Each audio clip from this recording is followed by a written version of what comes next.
তো প্রিয় দর্শক, আসুন শুরুতে জেনে নেব আজকের আবহাওয়া সকাল থেকে কেমন থাকবে এবং সারাদিন কোথায় কেমন থাকবে, কোথায় কোথায় ভারী বৃষ্টি, কোন কোন জেলায় হালকা থেকে মাঝারি বৃষ্টি, আর কোথায় কোথায় দমকা হাওয়া বয়ে যাওয়ার সম্ভাবনা রয়েছে। আবহাওয়া সূত্রে জানানো যাচ্ছে নতুন করে নিম্নচাপ সৃষ্টির সম্ভাবনা বঙ্গোপসাগরে তৈরি হতে চলেছে, যার প্রভাবে নতুন করে দুর্যোগপূর্ণ আবহাওয়া সৃষ্টির একটা সম্ভাবনা থাকতে পারে।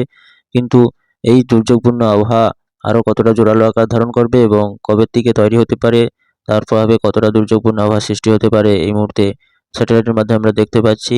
তবে তার প্রভাবে আজকে সারাদিন বাংলাদেশের বিভিন্ন উপকূলবর্তী জেলা যেমন চট্টগ্রাম, মহেশখালী, ঠাকুরগাঁ, আর হচ্ছে কালাপাড়া, খুলনা, বরিশাল এইসব জায়গাগুলোতে দেখতে পাচ্ছি উত্তরের শীতল বাতাস হু হু করে ঢুকে পড়ছে, যার প্রভাবে জাঁকিয়ে ঠান্ডা পড়ার একটা সতর্কতা রয়েছে।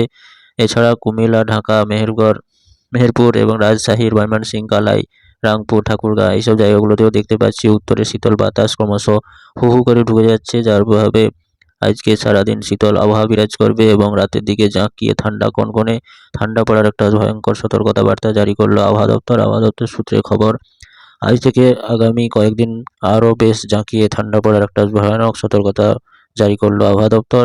বাংলাদেশের উত্তর বাংলা এবং দক্ষিণ বাংলার সমগ্র বাংলাদেশে আজ থেকে আরও জাঁকিয়ে ঠান্ডা পড়ার একটা সম্ভাবনা রয়েছে।